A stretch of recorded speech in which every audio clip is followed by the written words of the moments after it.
कहानी मुंबई कांड। लेखक ओम प्रकाश वाल्मीकि। सुबह से ही कुछ न कुछ ऐसा घटित हो रहा था जिसने उसे तनावग्रस्त कर रखा था। दफ्तर जाते ही गुप्ता से झड़प हो गई थी। वह तो चुप ही था, लेकिन गुप्ता ने ही ऐसा कुछ कह दिया था कि वह आपे से बाहर हो गया था। दफ्तर न होता तो शायद मारपीट हो जाती। पूरा दिन तनाव में ही बीता था। आजकल दफ्तरों में राजनीतिक चर्चाएं कुछ ज्यादा ही होने लगी हैं। वह अक्सर इन चर्चाओं से दूर रहता है, फिर भी लोग घसीट ही लेते हैं।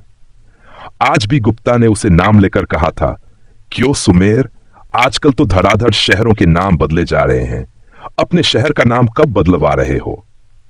सुमेर उसका इशारा समझ गया था। जब से प्रदेश में उसकी जाति की मुख्यमंत्री बनी है, गुप्ता इसी तरह की भाषा बोलता है। उसके लहजे में छिपा कटाक्ष सुमेर को तिल मिला देता है। उसने गुप्ता की ओर आंखें तरेरी। एक एक शब्द पर जोर देते हुए बोला, गुप्ता, जबान मेरे मुंह में भी है, बेहतर यही है कि उसे खुलने के लिए उकसाओ मत। उसकी मुद्रा और भाव भंगिमा देखकर गुप्ता ने खीसें निपोड़ दी। कुछ देर के लिए दफ्तर में खामोशी छा गई थी, लेकिन उसका मूड उखड़ गया था। किसी काम में मन नहीं लग रहा था। शाम को घर लौटने पर भी वह अन्यमनस्क सा था।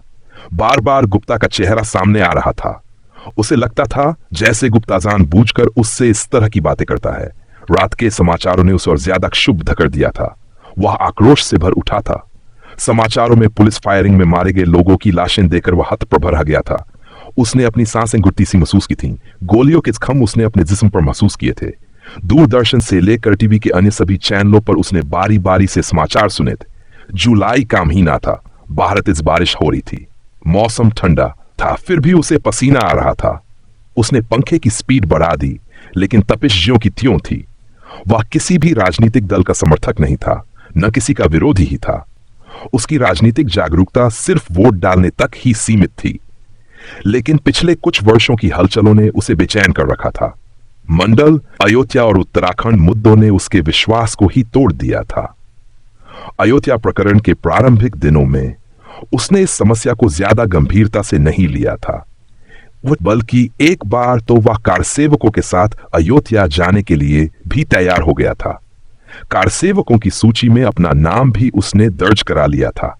लेकिन अयोध्या जाने से पूर्व एक नेता का भाषण सुनकर उसके मन में तरह तरह की शंकाएं उठने लगी थीं। इन्हीं शंकाओं ने उसके मन में इस सवाल को भी जन्म दिया था कि उन्होंने 6 दिसंबर का दिन ही क्यों चुना, जबकि उसके लिए यह प्रेरणा और विश्वास का दिन था। वह अयोध्या नहीं गया था। ने एक बार फिर अयोध्या की याद ताजा कर दी थी। वह मुंबई से हजारों मील दूर था, फिर भी उस हादसे की प्रतिध्वनियां उसे बेचैन कर रही थीं। वह अपने अंदर एक तूफान महसूस कर रहा था, एक ऐसा तूफान जिसे इससे पूर्व उसने कभी महसूस नहीं किया था। मुंबई में डॉक्टर अंबेडकर की मूर्ति को अपमानित किया जाना और फिर अंबेडकर समर्थकों पर गोली चलाना उसके बचे खुचे विश्वास को तोड़ रहा था। उस रात वह ठीक से सो नहीं पाया था। रह रहकर मुंबई में मारे गए लोगों के रक्तरंजित चेहरे उसके सामने आ रहे थे। पुलिस फायरिंग के बाद की चीख पुकार वह अपने भीतर साफ साफ सुन रहा था।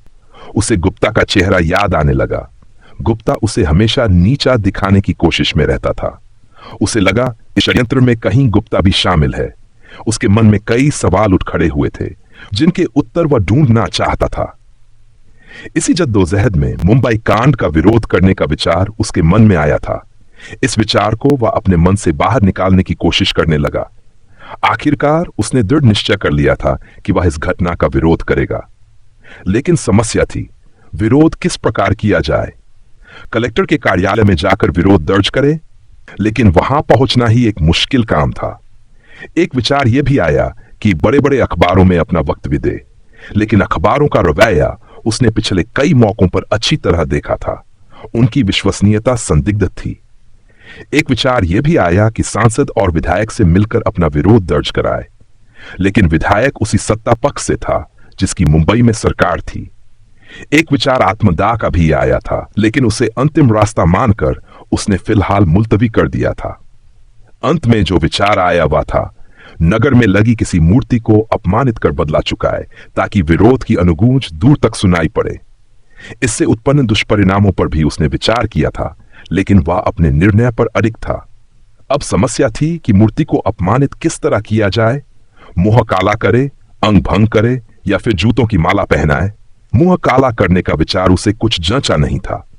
अंग भंग करने के लिए किसी हथौड़े या सरिये की जरूरत थी, जिसे लेकर मूर्ति के पास पहुंचने में ज्यादा जोखिम था। काफी सोच विचार के बाद वह इस निर्णय पर पहुंचा कि जूतों की माला ही पहनाई जाए। रात में अभियान पर निकलते समय गांधी पार्क पहुंचकर उसने मूर्ति को देखा, लेकिन तभी एक विचार कौन था। क्या यह सही है? क्या यह अंबेडकर का रास्ता है? नहीं, मैं एक गुनाह का बदला दूसरे गुनाह से नहीं लूंगा। उसने गहरी सांस ली और लंबे लंबे डग भरता हुआ घर की ओर वापस मुड़ा। वह तनाव रहित था। अंबेडकर में उसका विश्वास और अधिक गहरा हो गया था।